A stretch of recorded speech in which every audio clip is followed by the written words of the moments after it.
హైదరాబాద్ చందానగర్లోని ఖజానా జ్యువెలరీలో దోపిడీకి సంబంధించి మరింత సమాచారం మా ప్రతినిధి శ్రీపతి శ్రీనివాస్ ప్రత్యక్ష ప్రసారం ద్వారా అందిస్తారు.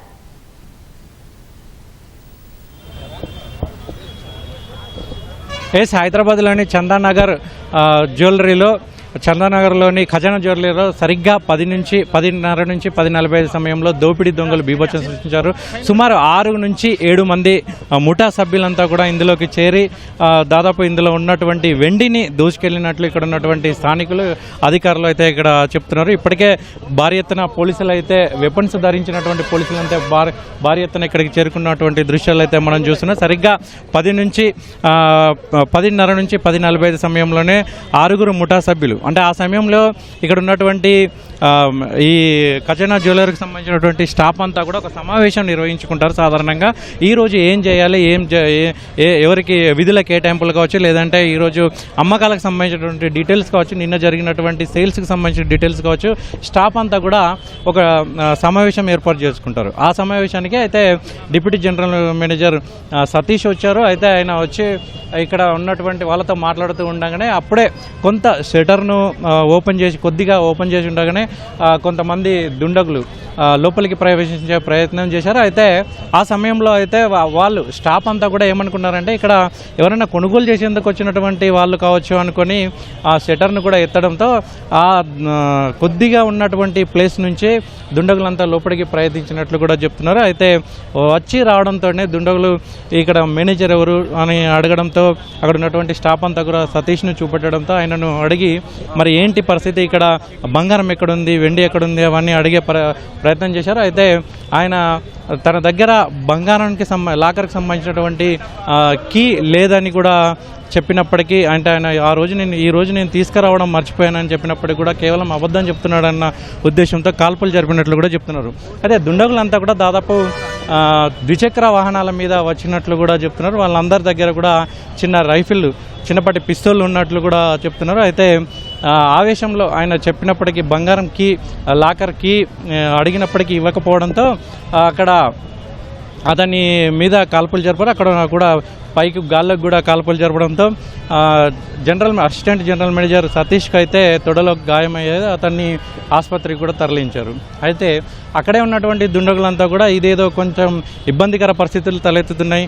అదేవిధంగా అదే సమయంలో స్టాఫ్ అంతా కూడా వెంటనే పోలీసులకు ఫోన్ చేయడం, ఇవన్నీ కూడా తేరుకున్నటువంటి దుండగులు అక్కడి నుంచి దొరికినటువంటి వెండి ని తీసుకొని పారిపోయినట్లు కూడా చెప్తున్నారు. అయితే 10 బృందాలను ఏర్పాటు చేసి ఇక్కడ ఉన్నటువంటి పోలీసులు అయితే గాలిస్తున్నట్లు చెప్తున్నారు. ఇక్కడ ఈ సమయంలో వచ్చినప్పుడు ఏ రూట్లో వచ్చారు, ఏ వెహికల్స్లో వచ్చారు, ఏంటి అనే దాని మీద కూడా పోలీసులు అయితే విచారణ చేపడుతున్నారు. 10 బృందాలను ఏర్పాటు చేసి ఎక్కడెక్కడ సీసీ కెమెరాల నుంచి ఏ రూట్లలో వెళ్ళారు, వచ్చిన వాళ్ళ ఆనవాళ్ళు ఎలా ఉంటాయి, ఏంటి ప్రత్యక్షంగా చూసినటువంటి సాక్షులను అడిగి వాళ్ళ రూపురేఖల్ని చిత్రాలు గీయించే ప్రయత్నం చేస్తున్నారు. అదేవిధంగా ఈ ఖజానా జ్యువెలర్స్లోకి వచ్చిన సమయంలో మన సీసీ ఫుటేజ్లో వాళ్ళకి సంబంధించినటువంటి ఫోటోలు కానీ లేదంటే వాళ్ళ దృశ్యాలు కానీ రికార్డ్ అయినాయో దానికి సంబంధించి సమీప పోలీస్ స్టేషన్లకు అందజేసే ప్రయత్నం కూడా చేస్తున్నారు. అదేవిధంగా పోలీసులు కూడా 10 బృందాలుగా ఏర్పడి నగరంలో గాలింపు చర్యలు అయితే చేపడుతున్నారు. ఎక్కడ ఆనవాళ్ళు దొరికినా కానీ ఎటువంటి దొరికినా కానీ వాళ్ళని పట్టుకునే ప్రయత్నం చేస్తున్నట్లు కూడా పోలీసులు చెప్తున్నారు. అయితే ఈ ఖజానా జ్యువెలరీకి సంబంధించినటువంటి ఈ దోపిడీ ఉదయం పూట జరగడం అయితే కొంచెం కలకలం రేపింది.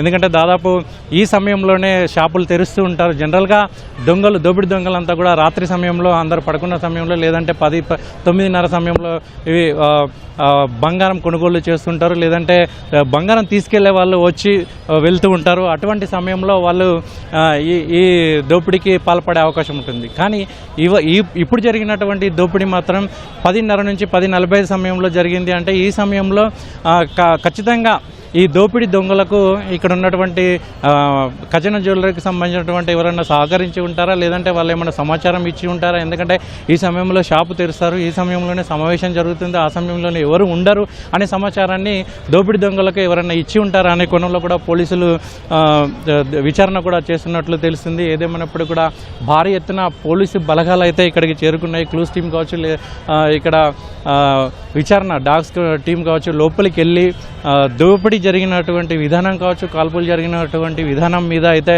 వాళ్ళంతా అయితే విచారణ చేస్తున్నారు. అక్కడ ఉన్నటువంటి స్టాఫ్ను ఒక్కొక్కరిని విచారణ చేస్తున్నారు.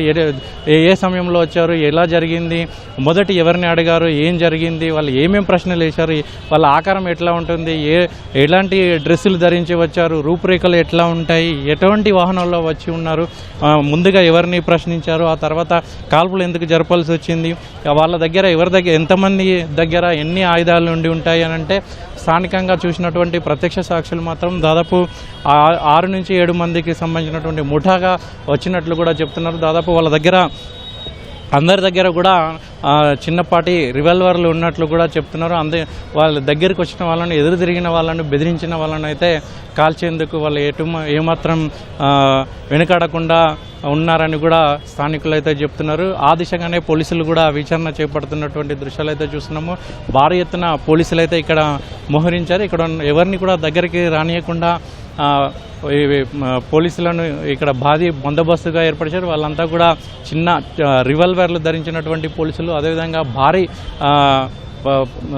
తుపాకులు ధరించినటువంటి పోలీసులంతా కూడా ఇక్కడ ఉన్నారు. ఇక్కడ విచారణ ఒక పక్క సీసీ కెమెరాల ఫుటేజ్ని పరిశీలించడంతో పాటు మరొక పక్క ఎలా జరిగింది, దోపిడీ జరిగినటువంటి అంశాలని కూడా సేకరిస్తున్నటువంటి దృశ్యాలు అయితే కనబడుతున్నాయి. ఇలా ముఖ్యంగా ఈ బంగారం లాకర్కి సంబంధించినటువంటి కీ ఇవ్వకపోవడం వల్లనే డిప్యూటీ మేనేజర్ సతీష్ మీద అయితే కాల్పులు జరిపినట్లు ఇక్కడ ఉన్నటువంటి స్థానికులు అయితే చెప్తున్నారు. అంటే ఎంత పోయింది, బంగారం కావచ్చు, వెండి కావచ్చు, ఎంత పోయిందనే దాని మీద అయితే ఇప్పటికిప్పుడు వాళ్ళు లెక్క తేల్చలేకపోతున్నారు. అయితే ఒక్కసారిగా కాల్పుల కలకలం చెలరేగడంతో ఇక్కడ ఉన్నటువంటి స్థానికులంతా కూడా వచ్చి ఖజానా జ్యువెలర్స్లో అసలు ఇక్కడ ఏం జరిగింది, ఏంటి అనే ఆరాధిస్తున్నటువంటి దృశ్యాలు అయితే మనకు కనబడుతున్నాయి. మరొక పక్క అయితే విచారణను అయితే వేగవంతం చేసినట్లు కూడా పోలీసులు చెప్తున్నారు. దాదాపు ఒక 10 బృందాలను ఏర్పాటు చేసి ఈ విచారణ కోసం అయితే గాలింపు చర్యలు, దోపిడీ దొంగల కోసం అయితే గాలింపు చర్యలు చేపడుతున్నట్లు కూడా చెప్తున్నారు. ముఖ్యంగా వాళ్ళ ఆనవాళ్ళకు సంబంధించి కావచ్చు, వాళ్ళ రూపురేఖలకు సంబంధించి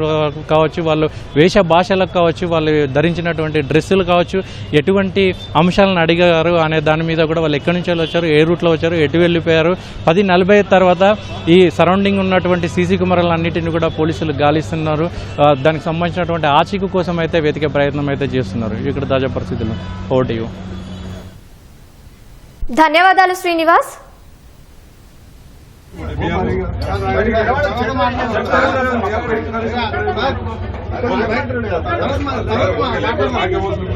అందరికీ అవసరమే.